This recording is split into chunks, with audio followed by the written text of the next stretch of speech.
Welcome to another spiritual awakening with yours truly, A.G. Green. You know what to do. Tag, share, and text. Text, share, and tag.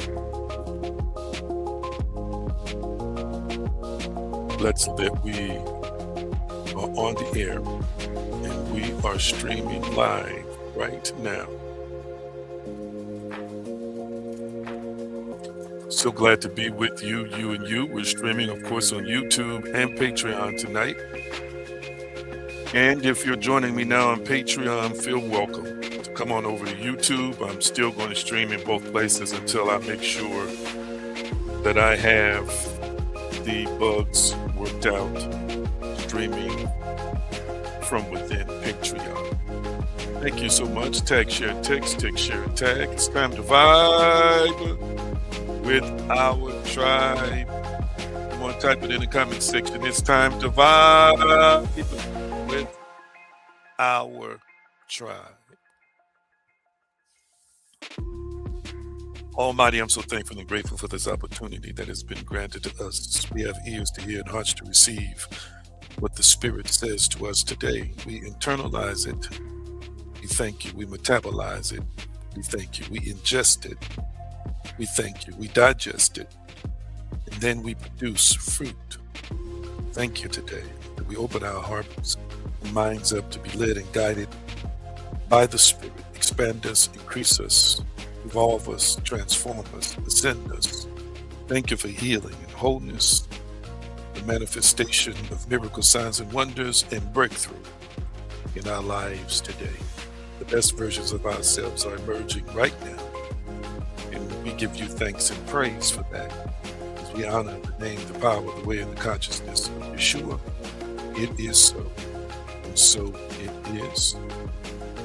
Tag, share, and text, share, and tag on today. So glad to see everybody on today. Thank you. Love you so dearly and appreciate you so much for taking our time to be with us here in these moments. Again, we are streaming to both YouTube and Patreon tonight. And if you want to come over and join us on YouTube, it probably would be better because we can see all our comments in this here comment section together. Good evening to you, our resident therapist, and good evening to my Krissa and Hillary as well. So glad to see all of you on tonight. Tag, share, text, share, and tag. And you can even post within our spiritual community if you want to. In Patreon now for people to join us here. We've got some wonderful things we want to share with you in this particular session.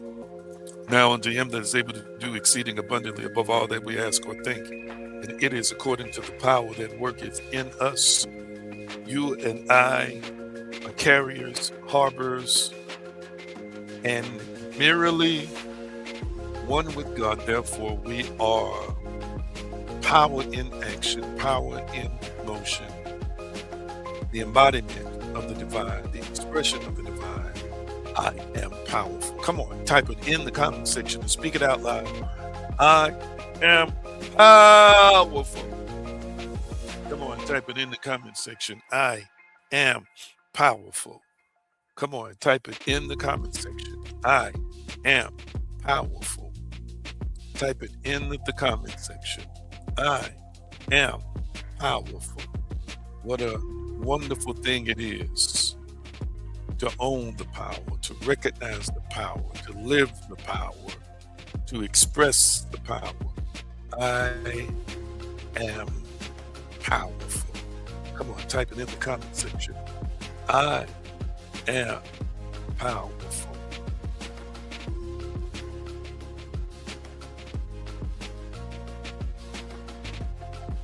Indeed I am. Indeed I am. Indeed I am.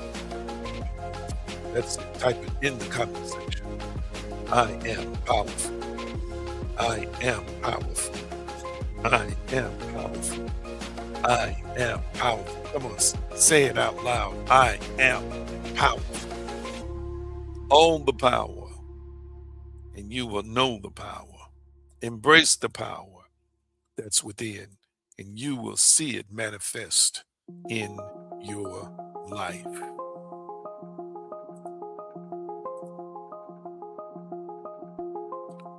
So tell me what's good. Tell me, family, what's good. What's good? What's going on in your life? Mm, mm, mm, mm, mm. Tell me how you're really feeling right now, and tell me how your week is going thus far. I am again always so glad to see you on, and I am so grateful to be on with you right now. So, what's good, family?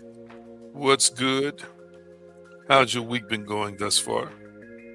Talk to me real quickly. How's your week been going thus far? How has your week been going thus far? Curious to know, not just curious to know for just to know, but to check on you. I want to check on you to see exactly how things are going with you. My week has been going, I would say, pretty good thus far. Talk to me and tell me how yours has been going. Let's see how Resonant Therapist says. My week has been well. I'm expecting, I'm ready, and I am peaceful. Thank you so much. Anybody else want to share with us how your week has been going thus far? Linda's on. She said, my week is going great, no complaints. That's wonderful, Linda. Thank you for sharing that. Anybody else want to share how your week has been going thus far? Talk back to me. How has your week been going thus far? So glad that you can share a part of your life with us. Linda was saying going great, no complaints. That's wonderful. Anybody else want to share how your week has been going thus far? I just want to know so I can kind of see exactly how you are doing. And Hillary says, that's my powerful niece. She says, my week is getting better day by day. Just smashed a bacon cheeseburger with jalapenos, cheese. And it was just what I needed. Oh my goodness, there she go with these foods again. Looking forward to an amazing weekend. Wonderful, wonderful, wonderful, wonderful. Thank you so much. And my brother Andrew is on, the preacher, teacher, singer. He says, just walked in. I should also call him a master manifester. Says, just walked in. It's been a full and manifested week. And indeed, she is always talking about food. And she be making that food too, Andrew, that she be talking about. She be putting it together. She be making most of that food herself. I'm so glad everybody has shared with me thus far how your week has been going. And real quickly, I haven't done this, I guess, in a few weeks, but I like to do it periodically. I want to know, how are your thoughts? As he thinketh in his heart, so is he. One great philosopher says, a man is what he thinks all day long. We want to check your thoughts. We want to check your thoughts. We want you to evaluate yourself and tell us, how are your thoughts? How have your thoughts been? How are your thoughts? Remember, thoughts are things, and thoughts create reality, contribute to reality creation. I'm going to say it like that. Remember, within the realm of thoughts are beliefs. And these beliefs, if persistent in, do harden into fact and expresses itself in our reality. So I'm checking in with your thoughts. Tell me, how are your thoughts? And remember, there's no judgment here. You get to judge yourself. However you think your thoughts have been going, talk back to us, and you can even rate them on a scale of 1 to 10. And while you rated it that way, We just want to see how your thoughts have been. How have your thoughts been in terms of life? Positive, negative, good, bad, otherwise. Positive self-worth, self-esteem, self-image, uh, recurring thoughts, dominant thoughts. Remember, we always see our dominant thoughts most expressed in our world. So, how are your thoughts? And also, I need to ask you, as I always do, can you see and hear me well? Let me know if you can see and hear me well. Let me know if you can see and hear me well. Let me know if you can see and hear me well. All right, talk back to me. How are your thoughts? Don't everybody jump in at one time now. Don't everybody jump in at one time. I'm gonna put Hillary's comment up about food. All right. And she says, let's see what she says. She says, I had a rough moment yesterday, but I can say I'm about a 7 or 8 now. Wonderful, wonderful. I love transparency. This is a platform where transparency is safe. This is a platform where transparency is welcome. Okay. Anybody else? Anybody else? Anybody else want to tell us, how are your thoughts? How are your thoughts? I'm checking in with you. Just want to know, how are your thoughts right now? How are your thoughts, real quickly? Anybody else want to share? And thank you for your feedback that you can see and hear me well. You can see and hear me well. All right. Let's see. Let's see here. He said, thoughts have been balanced and well. I'm about a 9-ish. All right. Very good. Very good. Very good. I want to thank y'all for sharing how your thoughts are. I really, really, really, truly appreciate it today. Thank you for your honesty and sharing with the tribe. And we always want to keep each other encouraged. Okay. And whether it's in the Patreon community or in your personal lines of communication, family, let's lift each other up. Let's lift our community up. Let's lift our tribe up. Let's lift our family up. There are a whole lot of things going on in your lives uh, as individuals, and sometimes you come on here um, at a high level. There might be other times at mid level. Sometimes you start watching the broadcast and you're feeling solid. You're feeling powerful. There may be other times you literally have to crawl to get here. We're here to serve. We're here to love. We're here to uplift. We're here to inspire. And so, if you discern and sense that in one of the members of our tribe, please reach out and encourage them. All right. I'm going to get into some more teaching tonight. Our resident therapist will put up what installment we're on. And of course, death and life is in the power of the tongue. I'm always careful uh, as to what I speak. But I'm saying this for the tribe to pray for me. I don't know why I've been sluggish lately. I wake up tired and go to bed tired, and I eat pretty decently. And so keep me in your thoughts and prayers. I had a thought come to me today about carbon monoxide, but I don't think I have all of those symptoms, so I don't quite understand what it is. So keep me in your thoughts and prayers so that um, God can reveal to me exactly what this is. I'm going to try getting up earlier in the morning, try that in the morning. It seems like I get to a certain point in the day, and this is unusual for me. So I get to a certain point in the day and I have to pause to relax and, in the middle of work and take a nap or something. So uh, my energy is going to elevate as I start teaching. The Spirit of God is going to give me my wings today.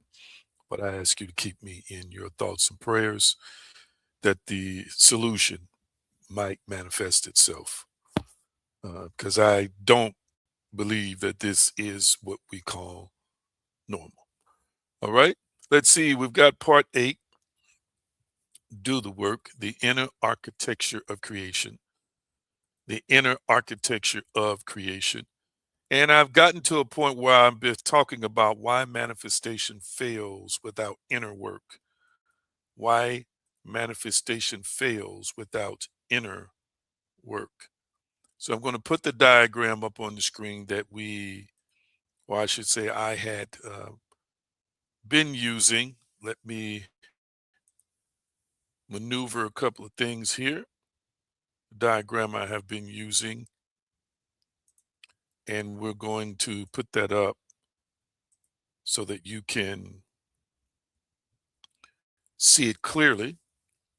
All right. And we were discussing, let me do this because it's partially blacked on my screen, misaligned identity and unprocessed emotional blocks.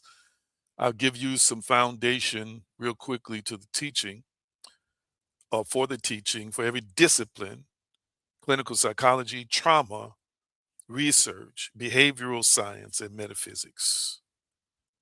The same conclusion emerges: unintegrated inner structures sabotage outer change. All right, let me put that up for you in the comments section real quickly. And again, we're on part 8, do the work, the inner architecture of creation. Now, understand that I teach you here that creation, again, comes from faith. Faith is a collection of beliefs, and these beliefs, of course, are identified with words, with meaning, that these words, these symbols, these meanings, in terms of the the way that we understand and know in terms of knowledge, is eventually these words that are from experiences, that are from teaching, form beliefs, which forms a knowing, which eventually manifests itself in our reality inwardly first and then outwardly in the secondary sense. So it is important and relevant to understand that you can perform rituals, you can perform activities, you can participate in meditation and all these things in an attempt to manifest something, to create something, to demonstrate something, to call something in, to make something happen. But understand you must become in an identity first. So when we don't integrate new concepts, new knowledge, new wisdom, new understanding as it relates to the identity we are creating within, and the identity we must hold to become the person who has what we desire, who already possesses what we desire. If it's not integrated or assimilated and absorbed in you in a way that you become it, then you're not going to reflect it. You'll merely be like a parrot who can speak words, but not really embody the words that it speaks and not really understand the language that it is articulating. So we discovered at the top left of the chart, in terms of misaligned identity, misaligned identity, these unintegrated structures,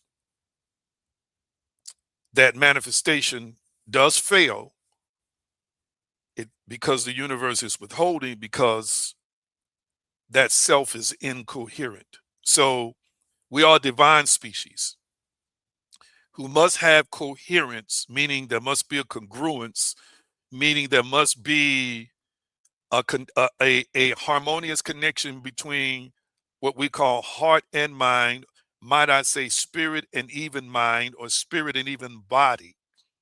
There must be a coherence in terms of our identity, a unity, a complete acceptance, if you will, of the identity. And when there is a conflict, like a flickering of a light that goes on and off, this is how reality reflects back to us. So, a misaligned identity. In other words, we may desire abundance, intimacy, leadership, or peace. But if our identity is still organized around survival, remember we looked at this last week, survival, if it's organized around unworthiness, the next one is hyper independence. Who all remember that we looked up the word hyper independence? At least I did, and put it up on the screen for you. If it is organized around self protection, then success can become threatening.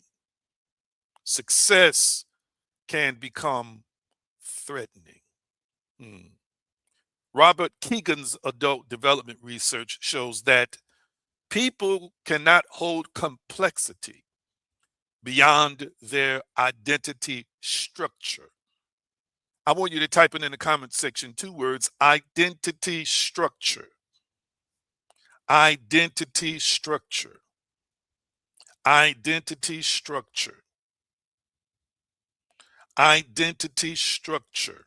Type those 2 words in the comment section. Identity structure. So, in other words, you cannot sustain, I cannot sustain what I have not become. I'm going to say it again. I cannot sustain what I have not become. Thank you, Spirit. I feel the strength. I feel my strength here. I needed that. I cannot sustain what I have not become. I want you to allow that to fill your heart. I want you to allow that to permeate through your being. The inner work in terms of changing our thoughts, in terms of regulating emotion, is about becoming. It's about becoming. So if you don't become the abundant person, you can speak abundance, you can talk abundance, you can live it from time to time, but you won't hold it. You won't hold that vibration. You won't hold that frequency. You won't hold that mindset. You have to get to a point that even when the outer world looks nothing like the inner world, that you are so deluded in your faith and by your faith that you see yourself as that regardless if nobody else does. Okay. The complexity, again, beyond identity structure. The reason why it is relevant and important for us to regulate, to master those components of our psychology and spirituality and mentality that is disrupting the flow and disrupting our progress is, Keegan says, what you cannot take responsibility for will run you. What you cannot take responsibility for will run you. Let me put that in the comment section. What you cannot take responsibility for will run you. Why is this important? Again, if you can't take responsibility for the fact that your mentality is still about survival, your mentality is still about unworthiness, your mentality is still organized around hyper independence, and your mentality is still organized around self protection. If you and I can't take responsibility for that, then we'll be run by a survival mentality, a scarcity mentality. We'll be run by the plague of unworthiness, because it's like a plague. Will be run by hyper independence, or controlled and manipulated by, and will be run and controlled by self protection, which means we are not going to become the identity or become in identity the thing that's opposite of that which we actually desire to be. I love people with a growth mindset. And I love people who can recognize what they need to change about themselves. Speaking on a personal level, I am constantly analyzing myself to see what I need to change because I don't want the things that I need to change to control me and inhibit me in any way and prevent me in any way from becoming an identity, the version of me, the better version of me that the Creator sees and has in store for me. The next thing we looked at was unprocessed emotional blocks. I'm just going over a couple of things. Am I making sense thus far, family? Talk back to me. Tell me if I'm making sense thus far. Tell me if I'm making sense thus far. Let's see here. Okay. Unprocessed emotional blocks. We discussed that trauma research is unequivocal. Unresolved emotional memory shapes behavior automatically. Automatically. So, this is the reason why we have to pay attention to our thoughts because we are constantly doing things, as I say, unconsciously. When I say unconsciously, it's connected to the word automatically. We're just doing it like impulse. It's like we get triggered or an impulse, and bam, we're acting out whatever behavior that is that we are trying to get rid of or that we're trying to conquer and master. Bessel van der Kolk states trauma robs you of the feeling that you are in charge of yourself. End quote from The Body Keeps the Score 2014. And it really, really, really does. And again, we're talking about the inner the becoming. We're talking about the inner architecture of being. We're talking about doing the work, the inner architecture of creation. So we, if we are being robbed by trauma, that means that trauma is controlling how you and I create. I'm going to say it again. That means trauma can and does control how we create. Trauma will control when we trust and when we don't trust, when we're suspicious, when we're not suspicious, when we're open and when we're closed, when we're accepting and not accepting, when we're attitudinal and not attitudinal, when we're selfish and unselfish, when we act loving and when we don't act loving, when we are open to integrate or open to participate, and when we're withdrawn. Trauma can control all these things. Trauma does control all these things in us. And it robs you of the feeling that you're in charge because it's like I have said to myself in the past, here we go again. Have you ever said that about yourself? Here I go again. It happens. This is why it is important to do the inner work to challenge that trauma, to heal from that trauma. Again, that trauma is memorized and it has now become a part of our neural network. It has now become a part of our neurological system. And in becoming a part of our neurological system, it surfaces as far as the neurological system is as truth, which means it is reality for us. But what we don't understand is that trauma is a false narrative and a false reality, especially when it has not been dealt with or challenged to show yourself the proper context that even if it was an injurious situation, we have to learn how to somehow, some way, in changing our thinking and feeling to heal from the injury and the emotion, which means healing says I've overcome it. And that traumatic event cannot control my decisions now. But when it's controlling our decisions now, it's controlling again our manifestations. And the funky stuff, the funky stuff that's in our life, it's because we put it there. It's because we manifested it there. And it's usually from our thinking and from our feeling.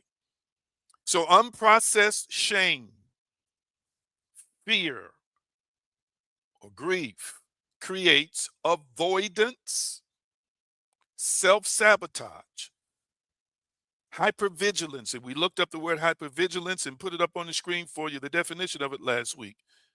Distrust of ease. Again, this is what unprocessed shame, fear, or grief creates. So avoidance manifests. What you're avoiding, what I'm avoiding, will manifest a consequence. It will manifest a fruit, usually of our disliking. Unprocessed shame, fear, or grief will create self-sabotage. Again, it manifests as us working against us. It manifests as us fighting against ourselves. It will manifest as this hypervigilance, and it will manifest as distrust of ease.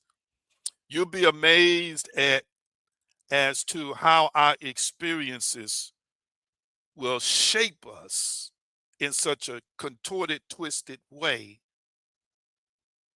until we honestly think that our lifestyle and our way of thinking is normal, and we will run across people who are literally happy and fulfilled and have smiles on their faces every single day and not trust them and resent them and think something is wrong with them because our experience has been melancholy, morbid, filled with stress, trauma, and drama.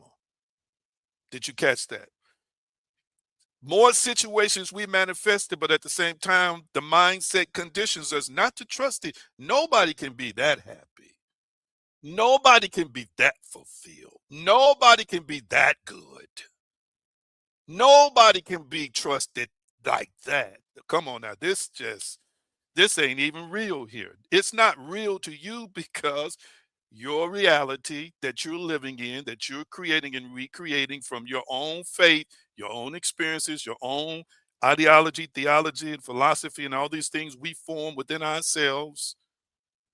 That's the world you live in, but it's not the world everybody lives in. So we distrust it when we see it. This is where the statement "too good to be true" comes from. Don't get me wrong. There are some situations where people were wolves in sheep clothing. But what ends up happening is if you continue to run into so many wolves in sheep's clothing, you begin to think that the world revolves around wolves in sheep's clothing. And when you finally run across a real sheep, you can't trust it to be what it presents or identifies itself as, because now your paradigm, your mindset, your reality tunnel says to you, this thing has to be this way every time it shows up in my life. Again, more manifestation, more self-creation, more self-sabotage that's done on our part. And what cracks me up is, as I've grown to learn, we blame all this stuff on the devil, and it's us. And as I said last week, you may want more, but your nervous system may not feel safe receiving it. Isn't that a powerful statement? You may want more, but your nervous system may not feel safe receiving it. Isn't it amazing? Check this out. Check this out. Isn't it amazing that your nervous system can be so negatively shaped until when something good comes along, your nervous system can't trust it. It doesn't feel safe. Watch this. It doesn't feel safe receiving gifts. It doesn't feel safe receiving love. It doesn't feel safe receiving compliments. Did you catch that? It doesn't feel safe receiving genuine doors and genuine opportunities. Isn't that something? Good shows up, but your nervous system doesn't feel safe in the presence of actual bona fide good. Mm. Shatataba, ukusni'i. It doesn't even feel safe. It's on high alert. Watch this. God, the creator, the source, is there handing you a gift, and you distrust the source handing you a gift, saying this is a gift, and your nervous system got all kinds of alarms going out. Not real, not real. Run, run, run. Hide, hide, hide. Not true, not true. And it's God giving you a gift. Your nervous system. Don't trust it. Don't trust it. Uneasy, butterflies in your stomach. Something just don't feel right. Isn't it something how something cannot feel right and it is right? Isn't it something how something cannot feel right and it is literally the best thing that could ever happen to us? Because to our nervous system, this is not even possible. It doesn't feel, that got me. It doesn't even feel safe in the presence of safety. Wow. Mm-mm-mm. The scripture says in James 1 and 8, a double minded man is unstable in all his ways. A double minded man is unstable in all his ways. Yeah, it's eye opening teaching for me how I can feel unsafe around the safest person, the safest situation, the safest circumstance. It means me no harm. It has all the good in the world that is trying to give me, and my nervous system is interpreting it as danger, as hurt, as someone who's trying to get over, someone who wants to use me, someone who wants to take something from me, someone who wants to hurt me again. Double minded, literally in the Greek, it's two minds, like two souls, a two soul person. So there's one soul, there's one mind that wants change. The other mind is so dipped and immersed and baptized in trauma until it fights the mind that wants to be open to change, that wants to be open to better, that wants to be open to opulence, that wants to be open to healing, that wants to be open to the confronting the sting of the past, that wants to be open to confronting pain, that wants to be open to confronting sabotaging thoughts. It combats the mind that wants to be transparent, wants to be translucent, and wants to do the work. And what ends up happening is that we manifest from double-mindedness, because one day we like it, the next day we fear it. One day we're open to it, the next day we're closed to it. One day we believe it 100%, the next day we only believe it 50%. That's double mindedness. And it is, you cannot manifest unity with a double mind. And you cannot focus effectively on a great outcome with a double mind, because the opposite mind is manifesting too. The other mind is manifesting too. And when its dominant thoughts and emotions come to the surface and we yield to it, it wins that particular day. It manifests that particular thing. Getting a little deeper, getting a little deeper. You cannot serve two masters, according to Matthew 6 and 24. So you can't hold a prosperity vision while remaining loyal to scarcity identity. Did you catch that? Did you catch that? Mhm. You can't have, I want all of the abundance in the world, but then there's a part of you that's saying, but I am supposed to struggle. In other words, I want abundance.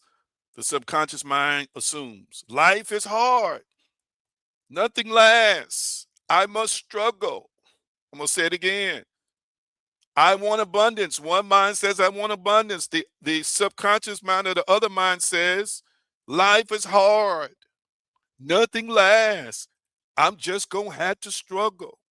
Do you see why sometimes there are conflicting results in our reality? Freud called this intrapsychic conflict. Modern neuroscience calls it predictive mismatch. But either way, family, assumption wins. And it's almost always the unconscious one. I want this to stir within your hearts. Come on, type it in the comment section, family. I must do the work daily. Type that in the comment section, family. I must do the work daily. Type that in the comment section. I must do the work daily. Mhm. Here we go. We're looking at behavior incoherence. Again, it's still talking about misaligned identity. Manifestation collapses when action contradicts identity intention. Let me put that up. Let me put that up because I like for y'all to see this stuff. Matter of fact, I'm still on. I ain't even got to the new stuff today. Lord have mercy. I don't think I got to the new stuff today. Oops, wrong thing. I didn't type the wrong thing in here. Hold up a second. Let me go back to where I was. I've done something in here I shouldn't have done. Let's see. Let us see. Now let me put it up on the screen for you. I'm going back and forth between screens. Thank you for typing in the comment section. I must do the work daily. Thank you so much.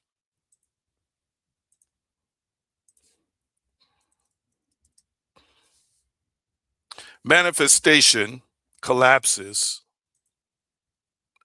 when action contradicts identity intention. It collapses when it contradicts identity intention. And let me get back to my point. I made a mistake and did something here in my notes and lost my place.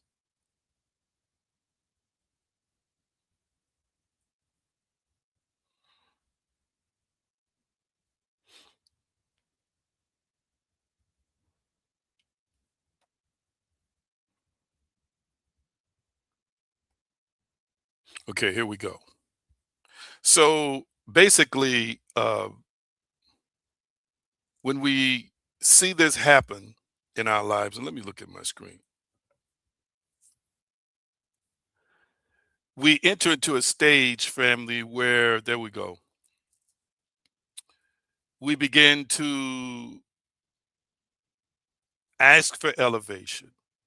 But here's what happens because of the conflict. It's on the screen at the bottom under unprocessed emotional blocks. What happens is we become guilty of procrastinating. Again, manifestation collapses when action contradicts identity intention. So we ask for the elevation, but we procrastinate, meaning we put it off. It's because we haven't become that person yet. We underprepare, it's because we haven't become that person yet who already has it. That means that person goes about doing what's necessary to prepare. We avoid responsibility, we shrink under pressure. Soren Kierkegaard observed, inner work restores coherence, where belief, emotion, behavior, and identity align. Procrastination, underpreparing, avoiding responsibility, and shrinking under pressure. What y'all think about what I just said real quickly? Does that resonate with you? Those things I just mentioned right there. Talk back to me real quickly. Talk back to me real quickly. Did it resonate with you? People can ask for things and put off following through with it. And I have found out, even within myself, that if I'm putting something off, then I'm not completely aligned with that version of me that I say I want to be, that I say I desire to be. Mm, mm, mm, mm. Wow. Inner work restores coherence, where belief, emotion, behavior, and identity align. Mm, mm, mm. And here's where the fear comes in at. Here's where the fear comes in at for people. Here's where the fear comes in at for people. Again, the truth is we have not become that version of us yet, because that version of us has all these habits. We have to find a way through meditation, find a way through prayers, find a way through those affirmations, find a way through sometimes traveling outside of our body and connecting with the creator, source, and sustainer to receive a gift, an endowment, an inspiration, or just self mastery to become that. But here's where the fear comes in. Here's a quote: "To dare is to lose one's footing momentarily. Not to dare is to lose oneself." So, in other words, there might be come a time in your life where you start realizing, if I do this, I'm going to seem a little clumsy. If I do this, I'm going to seem misaligned. If I do this, I'm going to feel like I'm off balance, and I don't want to feel that way. Watch this. My nervous system is used to this level, even if it's not producing the way I want it to produce. But if I don't dare, I'm going to lose me, me, the better me, the greater me, the me that's dreaming. I'm going to lose that. Mm, mm, mm. We've got to have behavior coherence. This is why doing the work is important. Check this out. The core truth is, let me look at my time. Okay, good. I'm doing good. The core truth is this, family: manifestation is not blocked by the universe, it is blocked by unintegrated identity structures. It is blocked by unintegrated identity structures. Uh, I'm probably not going to be able to get too many clips from this because I got the board up the whole time, the graphic up. Because we have not uh, integrated into our new identity, this is why we don't see that version of ourselves that has more. We don't see it coming through from the physical because it has not been resolved within. It has not been resolved internally. The transformation and renewing of the mind to actually know, watch this, what the will of God is in higher versions for you and higher self, it can't be realized yet. And it can't be experienced yet. Mm, my goodness. My goodness. So a lot of times we think something is blocking us. The something that's blocking us is us.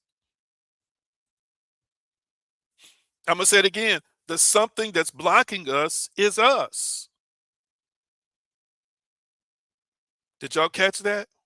It is us. That's the something that's blocking us. Because again, you are the offspring of a divine creator that makes you divine. You are co creating with the creator.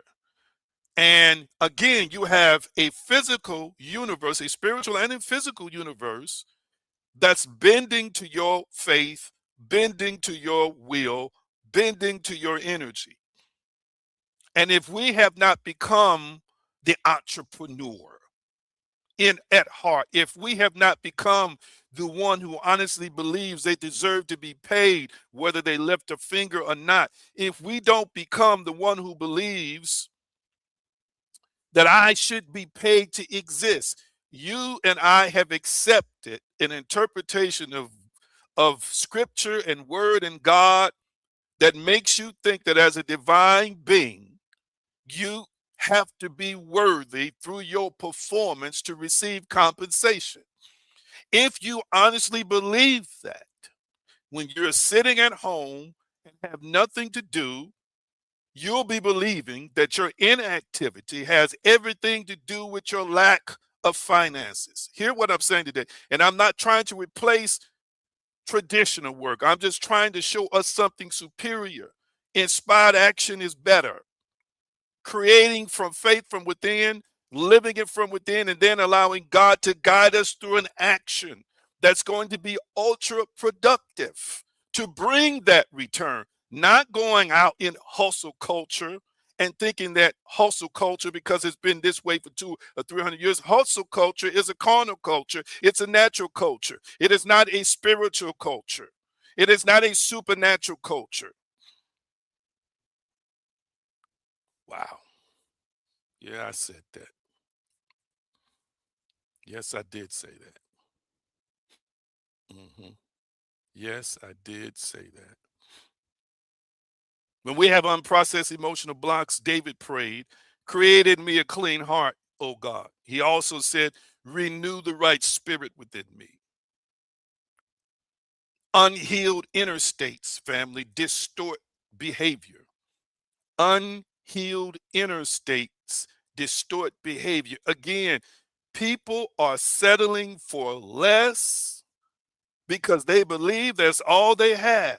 And trauma and poor conditioning will tell us you got to just settle for this. These are all your options. You should expect no better. Do you see how this trauma and how this conditioning will inform us and will guide us to an action to just settle, to choose something to just settle? Am I making any sense to anybody? Well, you don't have that much of an education, or you haven't worked that, in a long time, or you don't have that kind of experience, or you're not as pretty as the next person, or you're not as intelligent as the next person, or you got this and that, so you just should be willing to take what you can get. See, when you believe that, you manifest limited opportunities because you become an identity, the person who has limited choices. We need a clean heart. We need our hearts to be clean. We need our hearts to be cleansed from all this trauma, from all these deleterious thoughts, these negative thoughts, these thoughts that's misaligned with God, these thoughts that's impugning us, these thoughts that are destroying us. I quoted from Vander Kalk, who says, trauma is not the event, it's the nervous system's inability to return to safety. And I'm saying to us right now, it is time for our nervous systems to return to safety. I'm going to say it again. It's time for our nervous systems to return to safety. The safety of being in the presence of the source, the safety of being in the presence of what we deserve in terms of the ultimate overflowing love, to be cherished, to be trusted, to feel free, to feel significant, to feel worthy, to know that we are loved unconditionally, to experience abundance of joy and peace and happiness and fulfillment. When we have a nervous system, family, that does not feel safe entertaining these things, even in the mind, it says it needs to be retrained. It says it needs to be healed. It says there needs to be an overhaul to our nervous system. When you think that money is God to you, when you think that all these other conditions that have been attached are real to you, they can actually stifle you and me as a divine spiritual species, and you feel it as the truth in your nervous system, it's time for the nervous system to be born again. Let me close with this. Let me close with this. Let me see if I can get it up. Let me close with this today, and I'm not finished. Look like I may have one more week with this. Let me see if I can get all this up on here for us. I think I can get it here, up here. I think I can get it up. Doing the work. Let me go back in here. Hold on a second. Let's see what I need to do to fix that. What do I need to do to fix that?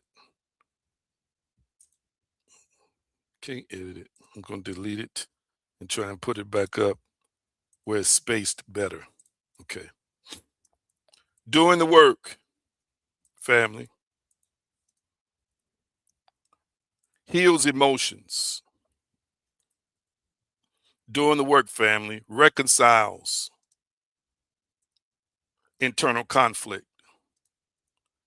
Doing the work, family, upgrades self concept.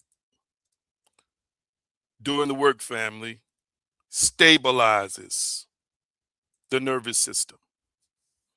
I'm going to put it up on the screen for you. Doing the work heals emotional wounds. Doing the work, family, reconciles internal conflict. It upgrades all self concept. It aligns behavior with belief and stabilizes the nervous system.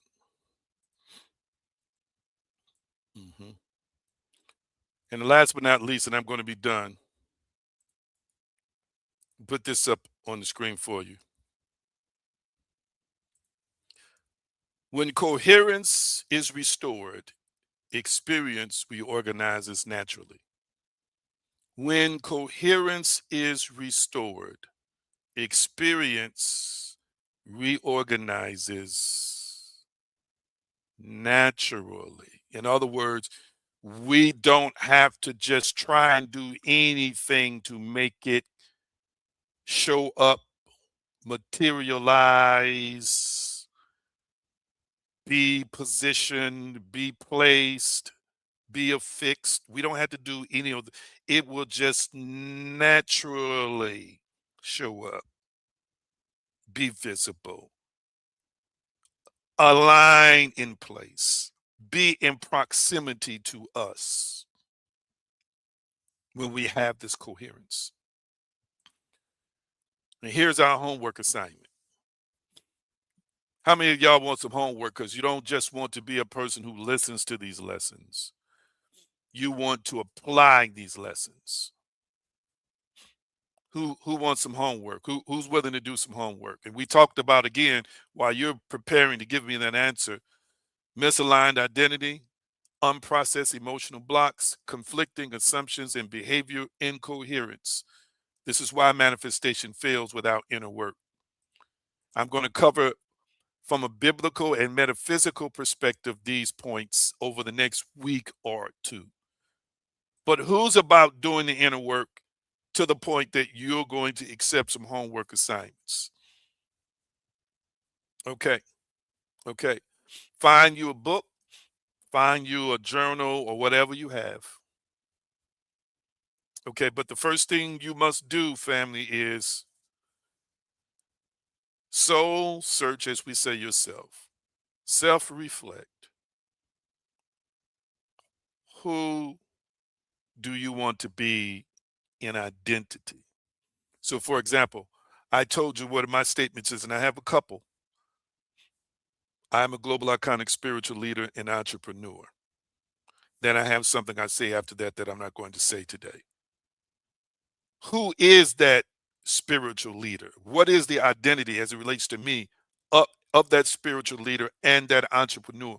So, first of all, you have to decide what it is in terms of identity that you wish to become. In other words, what is that higher version of you that you desire? Who is that? What is that? More importantly, why is that? But who is that though? So for me, it's a global iconic spiritual leader first and then entrepreneur. Who are you? What's your identity? In other words, who are you aspiring to become? So if it's a teacher, or if it's a counselor, or if it's a entrepreneur, or what are some other professions out there? A politician, a leader, you know, a doctor, a lawyer. Who is it? And then when you come up with who, you should ask the question of why. But that's the first thing. Who when you have your dreams, when your higher self is visiting you in dreams, and sometimes when the divine is showing you stuff about you, what are you doing? Yes, I'm talking about who you're connected to, because some of y'all are saying who you're married to and all that. But are you in a profession? Are you a philanthropist? Are you a business owner? Are you an agency owner? Are you a supervisor? What is it in terms of identity that you desire to become? Did y'all get that first part? Tell me if you got the first part. Then I'm gonna give you part two right here. So that's the first thing. Who is it? And you should be able to summarize that in one statement. Create a statement. So let me make that number two. Create a statement. Once you decide what that identity is, just like I named my statement, and I got another statement that I make that I started making recently, but I've been making that statement for a while now, the one that I shared with you. That's just the first part of the statement. But I have another one that I say too. But you should be able to summarize it in 1 to 2 sentences. Okay. 1 to 2 sentences. Then after you do that, why? See, I know why I declare that I am a global iconic spiritual leader and an entrepreneur. I understand my why, the answer to why I am that, why I want to be that, more importantly, why I am that,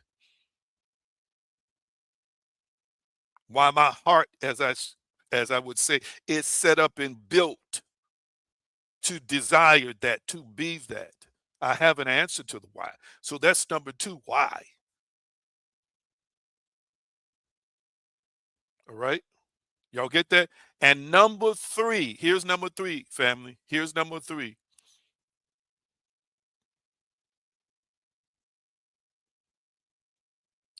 What is that version of you like? What is that version of you like? So here's a good way, and I have this written down in multiple places, probably in this computer that I'm streaming on. Does that version of you, is that version of you, for example, does the higher versions of me I know is gets up at a certain time, likes to eat clean and healthy.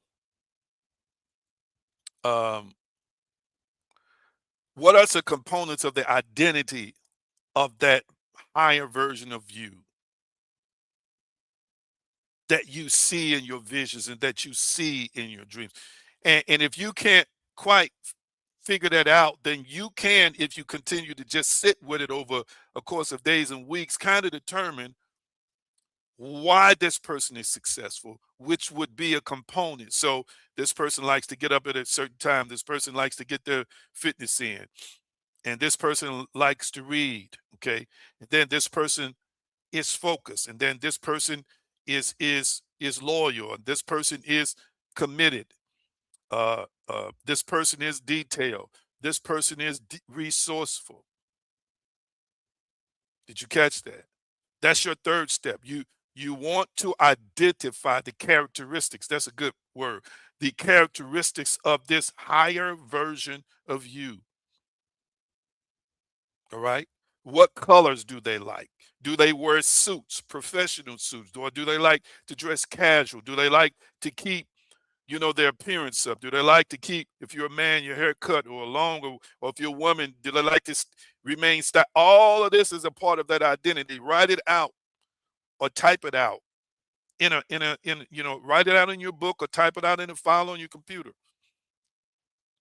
Because these are key characteristics of who this version of you is. And you can get an idea from within your imagination of how you see yourself within and how you're feeling when you're in these meetings or in these situations, and it's you operating at a higher level as whatever you are.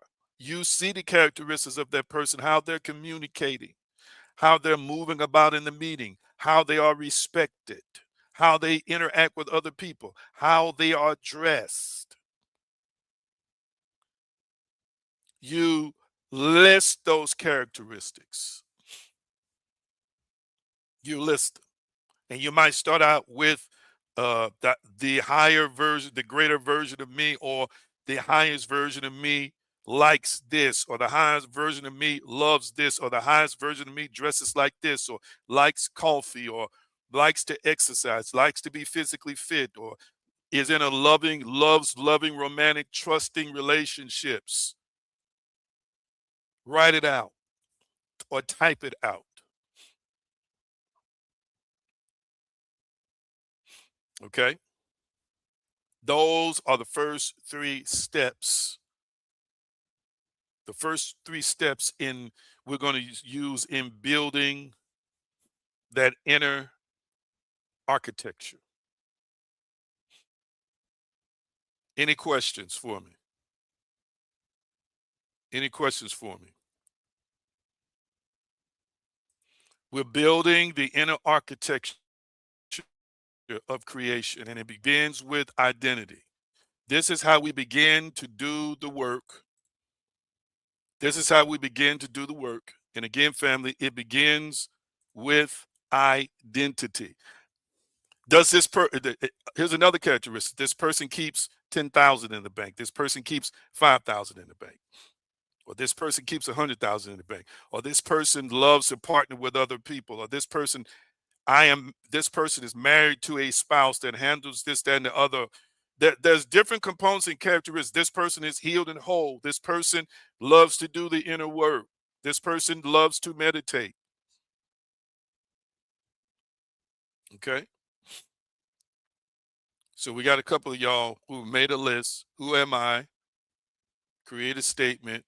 What are the characteristics of my identity? Create a who am I statement. Answer the question of why. What are the characteristics of your higher version of self? Okay. Yes, we are building inner architectural identity. This is what we're doing with that. And you're going to be amazed. And let me tell you what's going to happen as you start writing these characteristics out, as you start doing these first three things, and there are other steps I'll give you later, but we want to start there. Some things are going to begin to vibrate and move within you. There's going to be some movement in you as you start carrying out these steps right here. You're going to feel something inside. You're going to connect deeper with that version of you, more so with that version of you. And guess what? We're going to do an exercise in Patreon. It just came to me. I'm not going to do it on YouTube. And we're going to do it through a meditation experience where we're going to accelerate this process of you actually connecting with that version of you that you discover through introspection and self-reflection.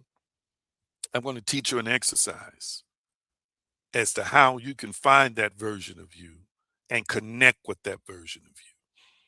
And we're going to do that in Patreon. And I'll talk to you more about that. But these are the first 3 steps. Any questions for me? Any questions for me? And then I'm going to release you with the shalom blessing. Any questions for you? Thank y'all so much for hanging in there with me tonight. You're doing good on time. This is the place to start, okay? If you want to, family, and some of you all, I want you to use your Patreon more. There's articles in there on love this month, on relationships this month that you must read. But you can kind of share a little bit about your journey in Patreon. So as you go through the steps, you don't have to tell us all your business. Just let folks know I'm on step 1, and this is what I'm discovering about me, or I'm on step 2, or I'm on step 3, and this is what I'm discovering about me. But let's interact. This is a community. Encourage people to do the work. Get in the chat, family. We got 2 chats in Patreon. Check them. Talk to each other. Give each other insight. The benefit to this community is if you got other people who are evolving, transforming, and ascending. They're on their journey too. And we are an encouragement one to another or for each other. Share how it's going for you. And if you run into any roadblocks and you feel comfortable with sharing that, we can all get in there and talk about it. All right. So developing this architecture, the first step is developing the identity. Is this person intelligent? Does this person love to read? Does this person love to work hard and play hard? Yeah. Yeah. Is this person always attracting opportunities? You can put that down on your list or in your list. Wow. And just reflecting and writing it out or typing it out, I'm telling you now, there's an energy that's going to start swirling in you that's going to increase the connection between this version of you and that version of you. Lord have mercy, I feel it so strong. And I thank you, Almighty, for your revelation today, for the inspiration, the impartation, the transformation, and the manifestation. It is so, and so it is. Y'all know I appreciate you. Thank you for your thoughts and thank you for your prayers. And don't forget to give. Again, I want to thank those who do give, who do send me offerings, who do send me love notes with offerings. Thank you for your teaching. Thank you for your dedication. You send them through Cash App, sometimes Zelle, sometimes PayPal. Thank you. It means a lot to me. And it does help sustain me and empower me on this journey I'm on with you. All right. I'm going to release you with a shalom blessing. Shalom, shalom, peace, wholeness, and prosperity. Nothing missing and nothing broken. It is so and so it is. And I was going to ask people, I believe a seed at 777. If you have it, sow it tonight. If you're led to give more, give more. But 777 came to me earlier today. Releasing you now. Love you and appreciate you so dear. Thank you for being a part of this journey of awakening and transformation. Support the Light Through Revolution, Inc. by liking, sharing, and giving. Cash App $AG Green and $AG Green Enterprises. You can also give by Zelle. Anthony G. Green at hotmail.com is what you use. And Chime $Anthony/Green/336. If you haven't joined as a member of Patreon, now is a good time. We're a spiritual community that's evolving, transforming, and ascending. If you like what you have seen and heard, connect with us. It's time to vibe with your tribe. Also take time to visit theaggreen.com for the latest developments and just explore divinespeciesshop.com for spiritual tools to elevate your life. Your love and support helps keep this mission alive.